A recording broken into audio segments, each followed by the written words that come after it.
Hello and welcome to VCC TV. This is Joseph Rai, and we have with us today Imran Zafar, partner at Gaja Capital. A warm welcome to you, and thank you for joining us. Nice to be here. Thank you. So we'll start talking about the overall private investment scenario in the country. So the number of PE and VC deals this year has fallen to 426 compared to 707 deals in the same period last year. What is your take on that? And do you think the number of deals is going to jump in the coming months? So, our view is, you have to see private equity over, like anything, over long periods of time. So we're unlikely to reach the peak of 2007, but there's been an uptick of private equity since the Lehman crisis, and that's likely to continue. I wouldn't worry too much about these short-term blips that you see in one year or the other. Okay, so talking about your third fund, you closed your third fund early in March at $240 million. So tell us about the fund and the mix of investors in it, and what are the views of LPs on India at the moment? Are they bullish, are they bearish, or are they very cautious?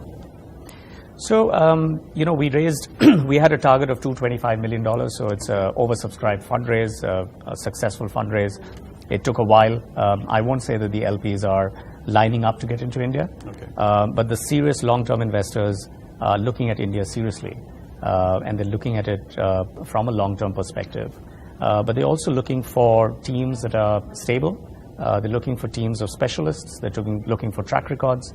So in summary, the funds that have, specialized teams and good track records will get funded.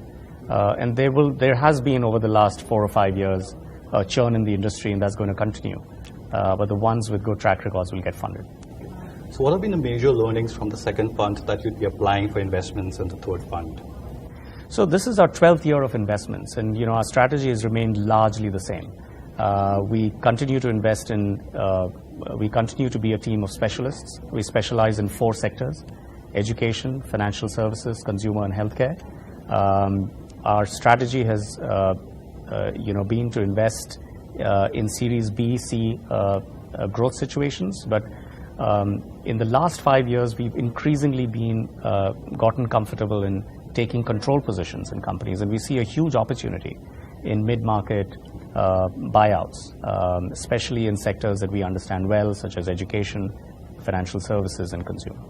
And how many companies have you invested from the third fund, and will there be any change of strategy in terms of the ticket size or the themes that you'll be exploring now? So we've made 3 investments from the third fund so far. The first is a company called Baker's Circle that supplies frozen dough to QSR chains like Subway, McDonald's, and so on. The second is a very interesting company called Sports Village that offers sports management to nearly 500 schools, 350,000 children, but also sporting experiences for employee and customer engagement to corporates. And the third is a company called Suryodaya, which is a microfinance company with a small bank finance license. So these are the 3 investments we made. You'll notice that they are exactly in the same clusters that we've invested in for the last 12 years. Yeah. And the ticket sizes are roughly the same. In financial services, we are prepared to invest slightly larger sums of money. And in sectors like education, we're prepared to hold for larger years as opposed to the 5 to 7 years that we typically used to hold. And earlier this year, we also saw partial exits from blockbuster IPOs of RBL Bank and Team Lease Services as well. So, and we understand you made in a very good return. So what's your exit strategy going to be like? So yes, thank you. This year was a year of big exits for us. We've had 4 liquidity events. 2 of them have been IPOs, both of them 68 to 70 times oversubscribed. So, and we have a third IPO coming up, hopefully before the Christmas holidays. We invest in companies that, that can give us an exit through public markets as well as strategics. We rarely invest in companies that can only be exited through one route or the other. And our exit strategy is to keep all options open and choose the most optimal one. And we understand you'd be exiting from CL Educate, through the IPO route as well.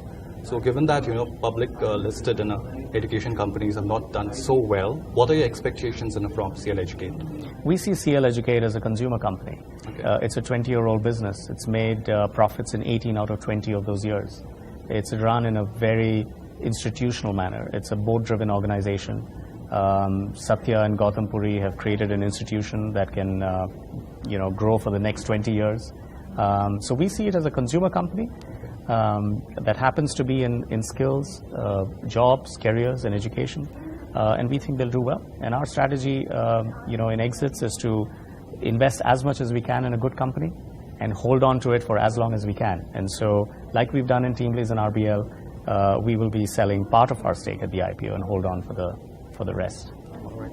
So the number of deals in the education sector also were hit this year compared to last year. So what is your general outlook on the education sector, and what are the subsectors in the education sector that you would be exploring? We remain very bullish on the education sector, and our conviction stems from 12 years of specializing in the sector.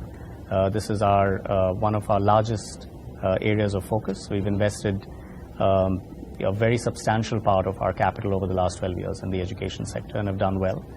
Our best investment returned 28 times our capital. Our median is between 3 and 5x, so we've done well. So we will continue to invest, and our message to entrepreneurs and investors in this sector is not to look at the euphoria of EdTech in the Valley or EdTech in India, or conversely, times when investments drop, but just focus on investing in this sector for the long term. Okay. So you've also been actively investing in the financial sector. Now with the government's demonetization policy, a fintech and a companies are saying it's going to benefit them a lot. So will you be exploring investments in such fintech companies as well? So we continue to remain very interested in fintech and in financial services. We are unlikely to get more excited about fintech because of demonetization. Okay.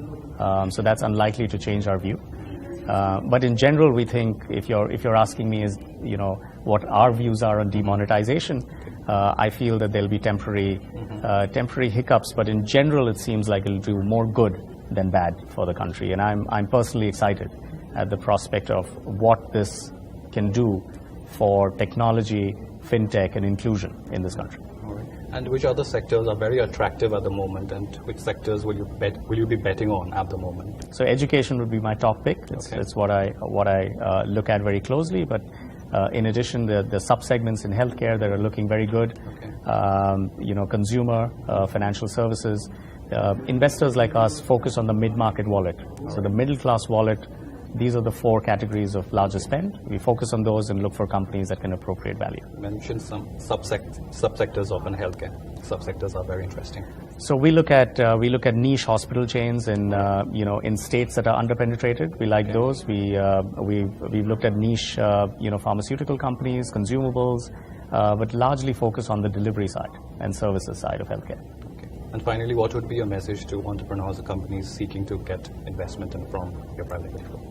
I'd say that if you're a first-generation entrepreneur that is willing to invest, multiple, if you have a multi-decade thesis around your business and have demonstrated market leadership, do talk to us, and we'll be very interested in exploring a partnership with you. Thank you so much. It was a pleasure talking to you. Pleasure, Joseph. Thank you.